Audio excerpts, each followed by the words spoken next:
Hello dear aspirants. तो आज हम लोग आपसे डिस्कस करेंगे 25 जून का daily north east current affairs news analysis.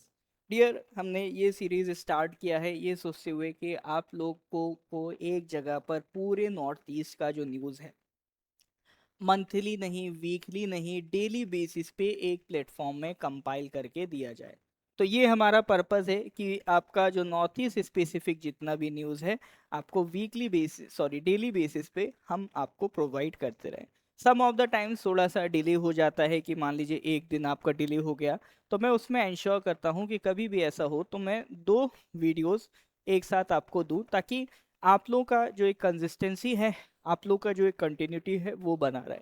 तो आप लोग चाहते हैं ये सीरीज़ कंटिन्यू रहे, तो प्लीज़ अपना सपोर्ट ज़रूर दीजिए इस सीरीज़ को, क्योंकि ये बहुत एफर्ट लेता है बनने में, सारे कंटेंट को कंपाइल करना, रिसर्च करना एंड ऑल दोज थिंग्स।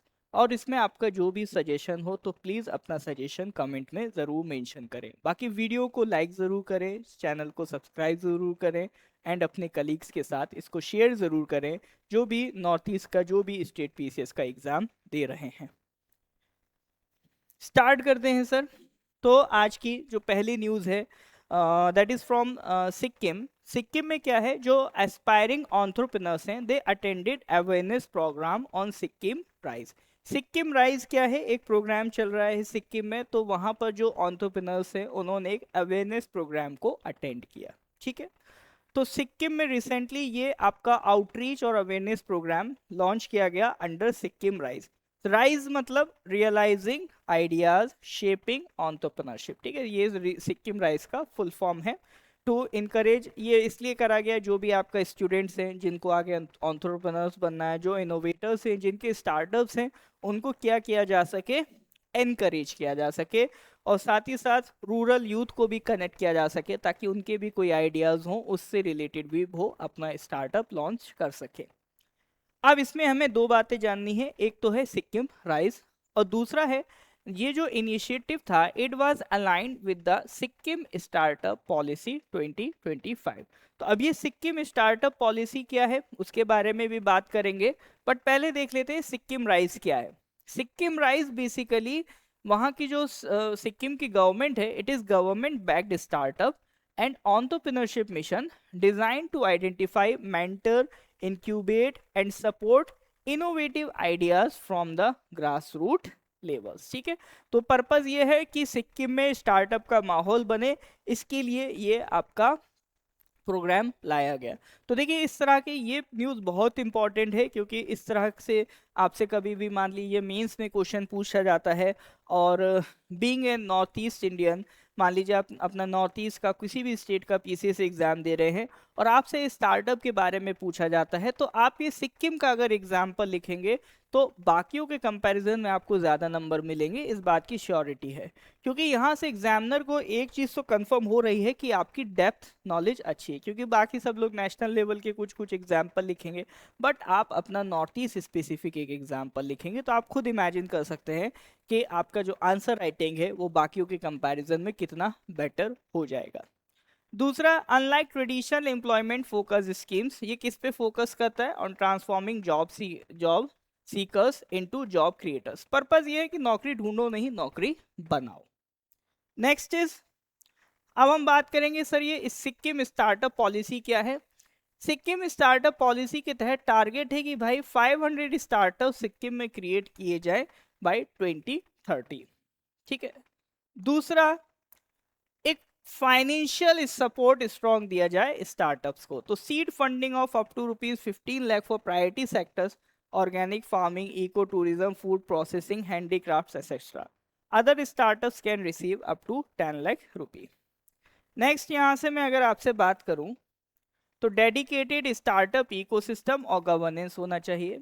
एक सिक्किम स्पार्क पोर्टल बनाया जा रहा है। ठीक है। उस स्टार्टअप इकोसिस्टम के लिए क्या बनाया जा रहा है, एक सिक्किम स्पार्क पोर्टल बनाया जा रहा है, that will serve as a one stop digital platform for registration, funding, mentorship and market access. ठीक है। तो ये सारी जो इम्प्लीमेंटेशन है उसको मैनेज रिव्यू करने के लिए कमेटी बनाई गई है, that is called state level committee, और एक डिस्ट्रिक्ट लेवल कमेटी, ताकि ये जो स्टार्टअप पॉलिसी है, ये जो सिक्किम राइज प्रोग्राम है, ये इफेक्टिवली इम्प्लीमेंट हो सके।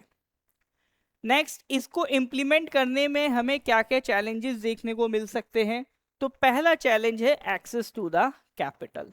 या कभी आपसे मान लीजिए आपके नॉर्थ ईस्ट में कोई भी स्टेट है, आपसे अगर इस तरह का क्वेश्चन पूछ रहा है कि अपना स्टेट में जो हम अगर स्टार्टअप पॉलिसीज लाते हैं तो what could be the challenges, तो वहां पर आप ये सारे पॉइंट्स लिख सकते हैं। पहला point is access to the capital. बहुत सारे स्टार्टअप फेल हो जाते हैं due to lack of early stage funding, even good ideas often struggle to reach the market। तो एक तो सर फंडिंग मिलनी चाहिए, कैपिटल मिलनी चाहिए।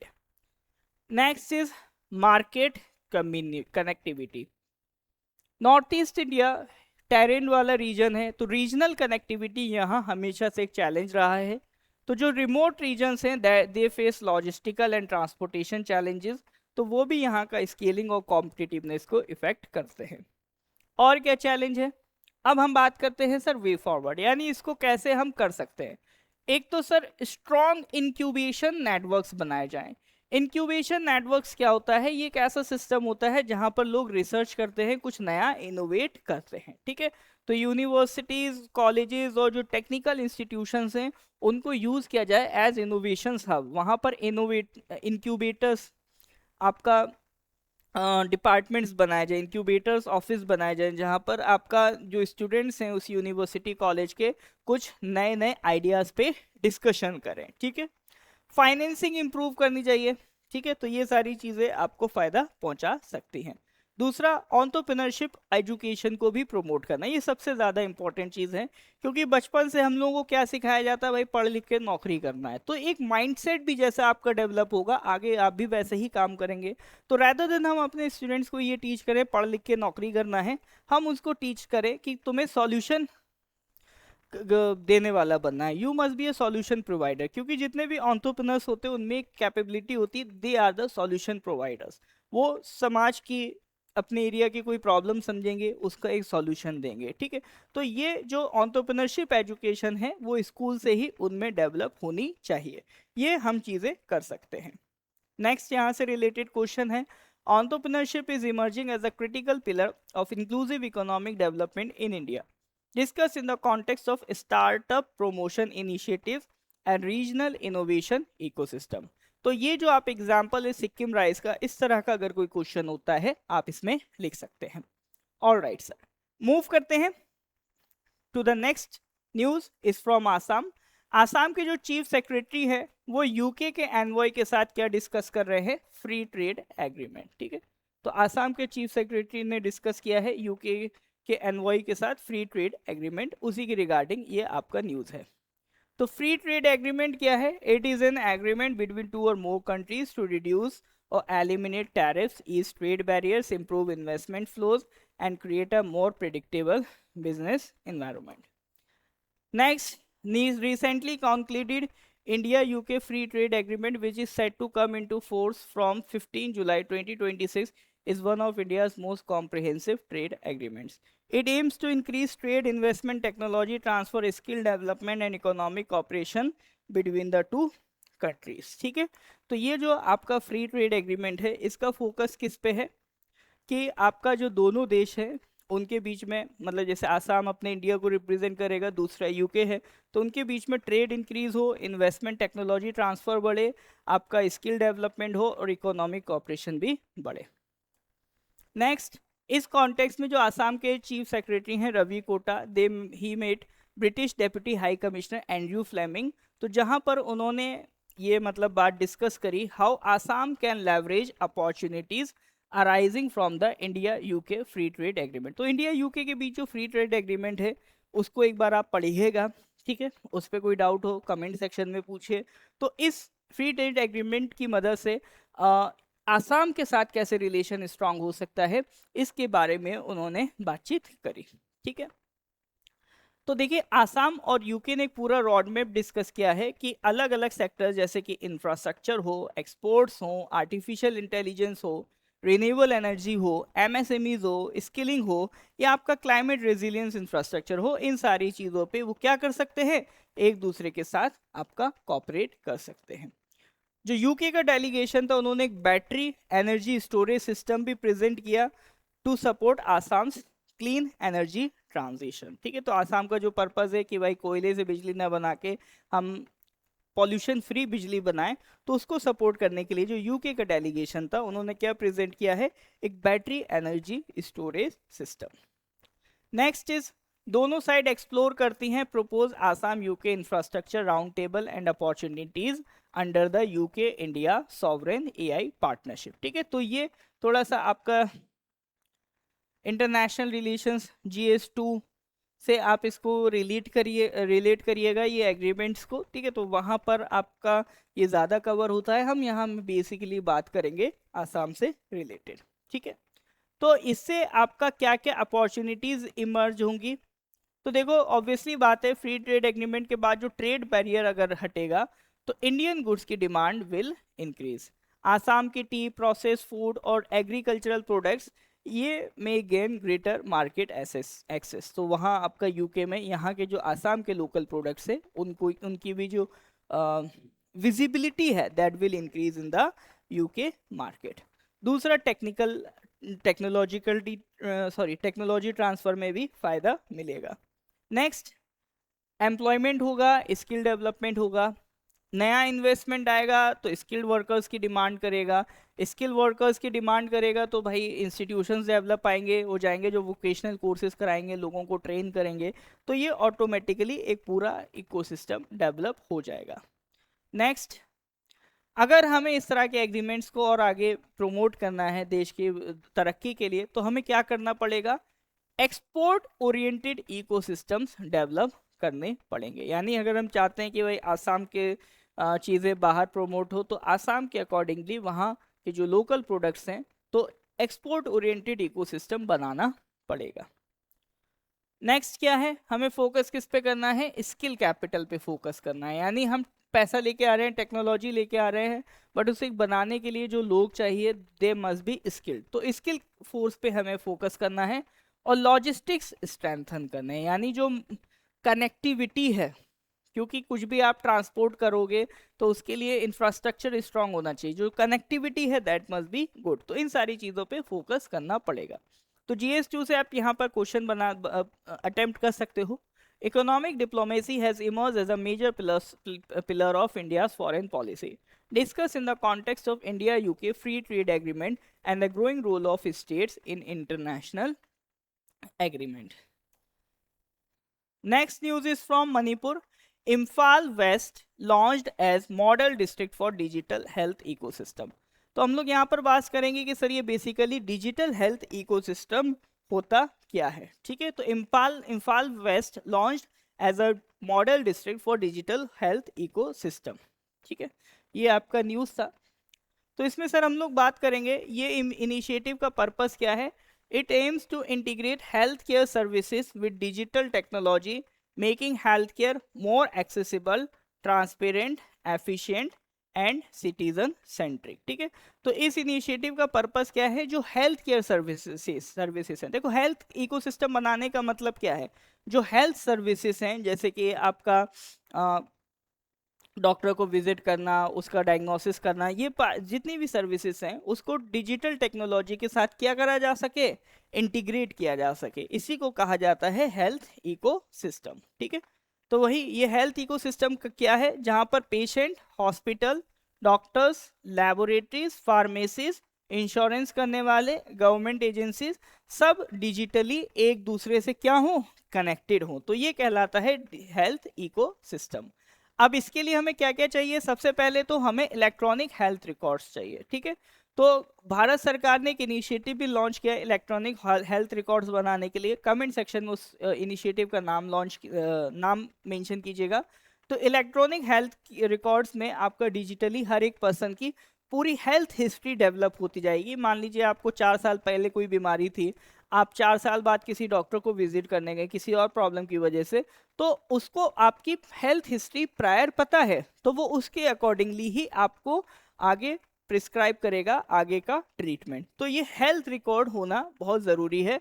हर एक सिटीजन के पास अगर डिजिटल अगर मेडिकल हिस्ट्री बनेगी जो किसी भी हॉस्पिटल से एक्सेस की जा सकती है बट विद कंसेंट, ठीक है। Next is telemedicine services.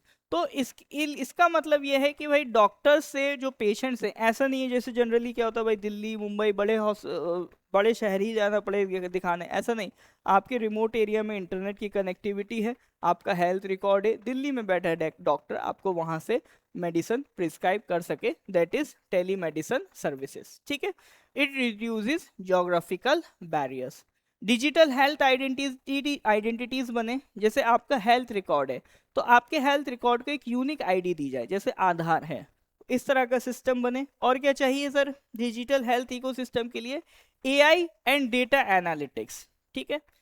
AI and data analytics मतलब आपकी हेल्थ हिस्ट्री से जो आर्टिफिशियल इंटेलिजेंस उसको अच्छे से पढ़ के और समराइज कर सकता है कि आपको बेसिकली क्या क्या प्रॉब्लम्स है, आपके क्या क्या सिम्टम्स हैं, ठीक है। तो हेल्थ केयर प्लेटफॉर्म्स को इंटीग्रेट किया जाए, तो ये सारी चीजें रिक्वायर्ड है to develop digital health ecosystem. अब इसमें सर चैलेंजेस क्या है? डिजिटल डिवाइड, ऑब्वियसली हमारे देश का एक बड़ा रीजन ऐसा है जो डिजिटल कनेक्ट नहीं है, तो ये एक बड़ा चैलेंज है। दूसरा बड़ा चैलेंज क्या है? डेटा प्रिवेसी कंसर्न्स, कि ऑब्वियसली बात है आपका हेल्थ रिकॉर्ड, आपकी क्या पास मेडिकल हिस्ट्री थी, अब वो जब डिजिटलाइज हो जाएगी तो वो मिसयूज होने के भी चांसेस उसके बढ़ जाते हैं, ठीक है। नेक्स्ट आपका लैक ऑफ स्किल्ड वर्कफोर्स। अब ये सब करने के लिए हमको जो लोग चाहिए बहुत ही स्किल्ड चाहिए, तो वो वर्कफोर्स की कमी है। और क्या चैलेंज है? अब चैलेंज नहीं है, वे फॉरवर्ड है, इसको कैसे इंप्रूव करें? वही प्रॉब्लम को सॉल्यूशन बना दो। प्रॉब्लम क्या थी? डिजिटल डिवाइड, तो हम स्ट्रेंथन करेंगे अपना डिजिटल इंफ्रास्ट्रक्चर। और कैपेसिटी बिल्डिंग, जैसे वर्कफोर्स की कमी है तो कैपेसिटी बिल्डिंग करो, ट्रेनिंग करो, उनको स्किल करो। सिटीजन सेंट्रिक अप्रोच होना चाहिए, जैसे कंसेंट वगैरह का प्रॉब्लम है ये नहीं होना चाहिए, प्रिवेसी मेंटेन होना चाहिए। तो approach must be citizen centric, ऐसा ना हो कि वो किसी और के फायदे के लिए बन जाए। नेक्स्ट मेंस में GS2 से इससे आपका एक क्वेश्चन बन सकता है, digital health ecosystem have the potential to transform health care governance in India but their success depends on inclusivity and trust. Examine, तो इस क्वेश्चन को सर अटेम्प्ट कीजिएगा। मूव करते हैं नेक्स्ट न्यूज की तरफ। Next news is from Tripura, state pushes global connect with diplomatic outreach.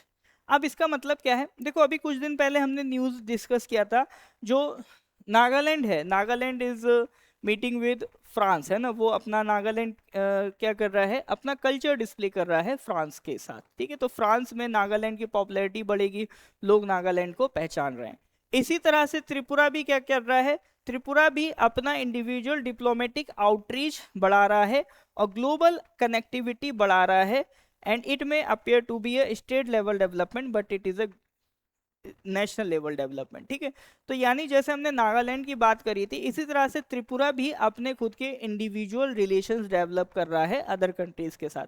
जैसे त्रिपुरा का बॉर्डरिंग कंट्री क्या है? बांग्लादेश, वो बांग्लादेश के साथ डिप्लोमेटिक रिलेशंस मेंटेन कर रहे हैं। तो यहाँ पर सर सबसे बड़ी इंपॉर्टेंट पॉइंट जानने का ये है कि अभी तक क्या होता था कि जो भी आपका मान के चलो डिप्लोमेसी है उसमें स्टेट गवर्नमेंट का रोल नहीं होता था, उनको कोई मतलब नहीं, सारा किसके ऊपर भार था? सेंट्रल गवर्नमेंट के ऊपर। तो सेंट्रल गवर्नमेंट मेंटेन करती थी डिप्लोमेसी। अब थोड़ा सा अप्रोच हमारा चेंज हुआ है, अब डिप्लोमेसी नेशनल लेवल से शिफ्ट होके स्टेट लेवल पे आ रही है, यानी हर एक स्टेट अपने अपने अकॉर्डिंगली डिप्लोमेसी मेंटेन कर रहा है। जैसे हमने नागालैंड वाला केस डिस्कस किया था, आज हम किसकी बात कर रहे हैं? त्रिपुरा की। तो ये इसमें ऐसा नहीं है कि वो सिर्फ अपने स्टेट को फायदा पहुंचाएगा, ये स्टेट के साथ साथ पूरे देश के लिए एक पॉजिटिव इफेक्ट क्रिएट करेगा। It actually reflects a much larger transformation in India's foreign policy and federal governance model. Traditionally वही जो मैंने आपको बताया, diplomacy was considered the exclusive domain of the union government. Next, तो अभी त्रिपुरा में जो हो रहा है वो इम्पोर्टेंट क्यों है? त्रिपुरा का ये आउटरीच इम्पोर्टेंट क्यों है? क्योंकि देखो त्रिपुरा आपका बेसिकली बांग्लादेश से something around 856 kilometre border share करता है। अगर आपका त्रिपुरा PCS का एग्जाम हो तो उसमें ये इम्पोर्टेंट याद रखिएगा फैक्ट, त्रिपुरा बांग्लादेश के साथ कितना बड़ा बॉर्डर शेयर करता है? 856 किलोमीटर बॉर्डर शेयर करता है, ठीक है। तो आपका इंडिया बांग्लादेश के जो इम्प्रूव्ड रिलेशंस हैं वो नया इकोनॉमिक अपॉर्चुनिटीज़ लेके आएंगे, क्योंकि देखो फिर बॉर्डर एरिया है, तो यहाँ पर त्रिपुरा के बाद कोस्टल रीजन भी नहीं है। अगर बांग्लादेश से रिलेशन स्ट्रांग होंगे तो त्रिपुरा को कोस्टल रीजन मिलेगा और ट्रेड करने में आसानी होगी, जिसमें बांग्लादेश का भी फायदा है और आपका त्रिपुरा का भी फायदा है, जिससे इन्वेस्टमेंट आएगा और टूरिज्म भी बढ़ेगा। ठीक है। Tripura can act as a gateway between north east India and south east Asia. तो त्रिपुरा सिर्फ और सिर्फ ऐसा नहीं नॉर्थ ईस्ट इंडिया के लिए काम करेगा, त्रिपुरा पूरे देश को, नॉर्थ ईस्ट तो है साथ ही साथ पूरे देश को साउथ ईस्ट एशिया से कनेक्ट करेगा। जो हमारी पॉलिसी है एक्ट ईस्ट, उसके ये फायदे की बात है। तो अब इससे कल्चरल सिग्निफिकेंस क्या है? देखिए, डिप्लोमेटिक आउटरीच सिर्फ ट्रेड के लिए नहीं होती है, इससे लोकल ट्रेडिशंस प्रमोट होते हैं, हमारा इंडिजीनियस कल्चर भी शोकेस होता है, टूरिज्म अपॉर्चुनिटीज़ बढ़ती हैं, पीपल टू पीपल कांटेक्ट मजबूत होते हैं, और जो त्रिपुरा का रिच ट्राइबल हेरिटेज कल्चर है उसको भी प्रमोट किया जा सकता है। ठीक है। त्रिपुरा के लिए सर क्या क्या अपॉर्चुनिटीज़ हैं? Tripura can emerge as a logistics hub, a trade corridor, a tourism destination, a regional investment center। तो त्रिपुरा बेसिकली कुल मिला के इतने सारे पॉइंट्स याद रखने का नीड नहीं है, it will act as a gateway of north east to the south east Asia. ठीक है, वहाँ की मार्केट को कनेक्ट करेगा। तो स्ट्रेंथन कनेक्टिविटी, इस पे फोकस होना चाहिए हमारा, यानी त्रिपुरा, बांग्लादेश और बाकी साउथ ईस्ट एशिया तक हमारे रेल नेटवर्क्स मजबूत हों, चेक पोस्ट इंटीग्रेटेड हों और मल्टी मोडल ट्रांसपोर्ट सिस्टम बनता रहे। ठीक है। जैसे फॉर एग्जांपल अरुणाचल पीसीएस में, अब इस तरह से ये न्यूज़ इसलिए भी इंपॉर्टेंट होती है कि इन कॉन्टेक्स्ट पे क्वेश्चन बन जाते हैं। जैसे लास्ट अरुणाचल पीसीएस जो अपना 2024 में हुआ था, उसमें अखौरा रेल लिंक पे क्वेश्चन आया है। तो आज जाके देखिएगा what is Akhaura rail link, उस पर आपका 2024 प्रीलिम्स में क्वेश्चन पूछा गया है। ठीक है। तो ये बस यही सारी एक्स्ट्रा चीज़ें हैं, इनको देख लीजिएगा। पीडीएफ आपको मैं करवा दूंगा, अभी कुछ दिन के लिए टेलीग्राम बनता है, टेलीग्राम पे ही ये सारी पीडीएफ आपको मिलती रहेगी। ठीक है। नेक्स्ट न्यूज़ इज़ फ्रॉम आपका अपना अरुणाचल प्रदेश। तो एक बहुत ही अनफॉर्चुनेट इवेंट हुआ है अपने अरुणाचल प्रदेश में। तो आपका जो नीको कॉलोनी फ्लड है उसकी वजह से काफ़ी लोगों का नुकसान हुआ है, कुछ लोगों की जान भी गई है। तो that is a very unfortunate event that happen in Arunachal Pradesh. तो ये जो डिज़ास्टर हुआ है, एक आपका सीवियर फ्लैश जो फ्लड है, it struck the NEEPCO colony near the 405 megawatt Ranganadi hydro electric plant on June 26। ठीक है। तो आपका ये जो रीजन था कौन सा था? नीपको कॉलोनी, कहाँ पर जो आपका रंगानादी हाइड्रो इलेक्ट्रिक प्लांट है वहाँ की ये बात हो रही है। ठीक है। अब यहाँ से क्या है सर, जो मॉनसून रेन है इतनी हैवी हो रही है कि 6 डिस्ट्रिक्ट्स को उसने पूरे स्टेट से कट ऑफ सही कर दिया है। आपका मैसिव डिसरप्शन हमें कहाँ कहाँ देखने को मिल रहा है? जो केई पान्योर है, क्रादादी है, कुरुंको में है, लोअर सुबानसरी है, कामले है, अपर सुबानसरी है, इन डिस्ट्रिक्ट्स में ज़्यादा हमें प्रॉब्लम देखने को मिल रहा है।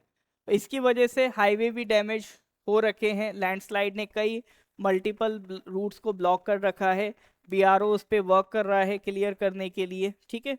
तो एक जो पूरा नेशनल हाईवे का स्ट्रेच है, आईसीआर जो अपना ईटानगर कैपिटल रीजन है, हौज यजाली वाला जो स्ट्रेच है नेशनल हाईवे का, वो भी ब्लॉक होके रखा है। उसके अलावा रेस्क्यू ऑपरेशंस भी रनिंग है, रेस्क्यू ऑपरेशंस भी वर्क कर रहे हैं लोगों को सेफ निकालने के लिए। तो यहाँ पर अगर हम बात करें, एक तो डैम एसोसिएटेड रिस्क भी देखने को मिल रहा है।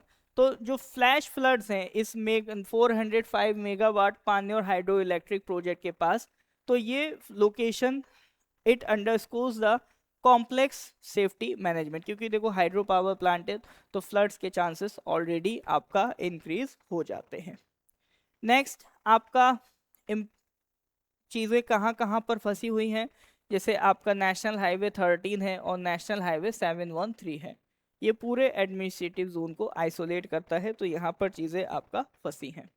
तो यहाँ पर आप एक रिवर का नाम याद रखेंगे, कौन सी रिवर है? पान्योर रिवर, जिसको रंगा नदी भी कहते हैं।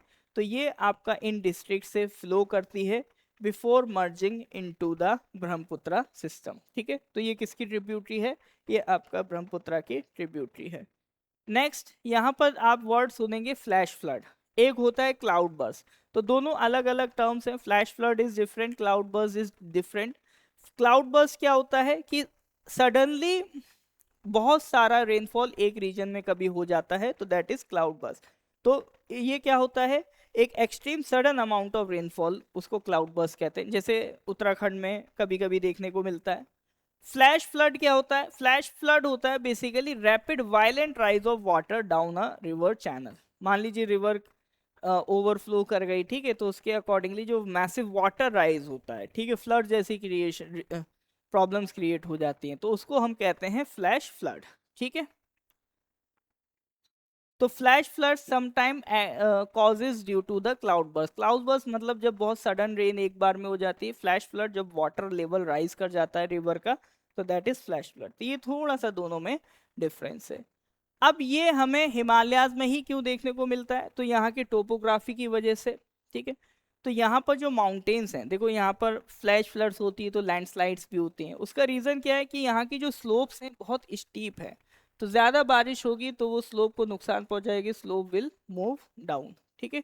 तो एक ये रीजन है। दूसरा यहाँ का क्लाइमेट, जो वार्म एयर फैक्टर है, यहाँ पे वार्म एयर क्या होता है, वो ज़्यादा मॉइस्चर होल्ड करता है, रफली 70% मोर पर 1 डिग्री राइज, मतलब हर 1 डिग्री राइज होने पर जो मॉइस्चर होल्डिंग कैपेसिटी है वो कितना राइज हो रही है, 7% मोर राइज हो रही है, ठीक है। तो जिसकी वजह से ज़्यादा मॉइस्चर, ज़्यादा रेनफॉल होने के चांसेस रहेंगे। Next news is from Nagaland. Nagaland में क्या है, census observer reviews Kohima training sessions. अभी सेंसस का माहौल चल रहा है सर देश भर में, तो वहां पर आपका जो सेंसस ऑब्जर्वर हैं उन्होंने कोहिमा के ट्रेनिंग सेशंस को रिव्यू किया, उसी के बारे में ये आपका न्यूज़ है। अब देखो 25 जून 2026 को एम के तिवारी जो जॉइंट डायरेक्टरेट हैं in the office of registrar general and census commissioner of India and central observer for Nagaland, उन्होंने रिव्यू किया है training sessions related to the upcoming census of India 2027, ठीक है। तो ये यहाँ पर हम बात करते हैं सर बेसिकली सेंसस क्या है। सेंसस जनरली आपका 10 साल में बनने वाला डॉक्यूमेंट है, जो सारे डेमोग्राफिक डेटा को कलेक्ट करता है, सोशल और इकोनॉमिक डेटा को। इसके की फीचर्स क्या हैं, it covers every individual residing with in the countries boundary at a specific reference point in time, ठीक है। तो एक जो कॉम्प्रिहेंसिव डेटा है, देखिए भारत सरकार का ये सबसे कॉम्प्रिहेंसिव डेटा होता है सेंसस, ठीक है। तो इसमें कुछ पॉइंट्स याद रखिएगा, ये कौन से कानून के तहत होता है, प्रीलिम्स पॉइंट ऑफ व्यू से under the census act of 1948, ठीक है। दूसरा, the office of registrar general and census commissioner under the ministry of home affairs, वो इस एक्सरसाइज को कंडक्ट करते हैं, ठीक है। तो कौन कंडक्ट करता है, किस कानून के तहत कंडक्ट होता है, तो मेनली बस यही 2 पॉइंट्स बताने थे इस न्यूज के regarding. Next, census 2027 white matters more than ever. तो इंडिया का जो लास्ट सेंसस था वो 2011 में हुआ था, तो next census must be in 2021, but still अब 2026 हो गया है, 27 में इसका रिपोर्ट आएगा, तो 16 इयर्स डिले हो गया है। तो इसमें बहुत ज़्यादा हमें चेंजेस देखने को मिलने वाले हैं, तो इसीलिए इम्पॉर्टेंट है क्योंकि बहुत सालों से ये आपका रुका हुआ है, ठीक है। और वैसे भी सर अभी यूएन के हिसाब से अगर हम बात करें, we have become the world's most populous country, है ना, और अर्बनाइजेशन भी हुआ है सिटीज़ में, तो ये सारी डिटेल्स मिलना ज़रूरी है ताकि आगे की जो पॉलिसी मेकिंग है उसके अकॉर्डिंगली हो सके। अभी जो हमारा रिलायबल सबसे ज़्यादा डेटा है दैट इज़ 2011 का सेंसस, ऑलरेडी 15 साल पास हो गए, तो वो डेटा उतना अप्रोप्रिएट नहीं रहा होगा, तो हमें नए फ्रेश डेटा की ज़रूरत है ताकि हम और बेटर पॉलिसी मेकिंग कर सकें, ठीक है। तो इसी के रिगार्डिंग ही ये सारे पॉइंट्स हैं जो मैंने आपको एक्सप्लेन किए।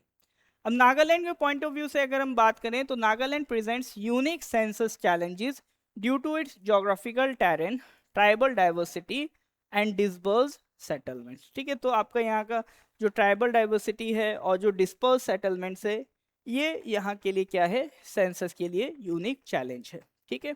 तो आपका remote villages, multiple tribal communities हैं, सबके डिस्टिंक्ट आइडेंटिटीज़ हैं, तो उनको एक्सेस करना, वहाँ पे डिटेल इकट्ठा करना, तो that will be a challenging part. Digital connectivity limitations भी है सम रीजन्स में, that will be a challenge to it. Next, कैसे इंप्रूव कर सकते हैं सर, क्या करो, कैपेसिटी बिल्डिंग बढ़ाओ, यानी जो ट्रेनिंग कर रहे हो उस तरह की ट्रेनिंग को और मजबूत किया जा सके। तो ये सब करके क्या मिलेगा sir, greater accuracy and reliability of census data। ठीक है, तो that is all about this news. यहाँ से रिलेटेड आप ये सारे पॉइंट्स ध्यान रख सकते हैं। चलिए सर, तो यहाँ से मेंस का एक क्वेश्चन देख लेते हैं, जीएस पेपर 2 का है। A modern welfare state can only be as effective as the quality of its population data. Discuss the significance of census 2027 in strengthening evidence based governance and inclusive development in India. तो ये GS 2 का question है, इसको attempt करने की कोशिश कीजिएगा। चलिए सर, तो that was all about this day. मिलते हैं सर अगली एनालिसिस में। Till then good bye, have a nice day.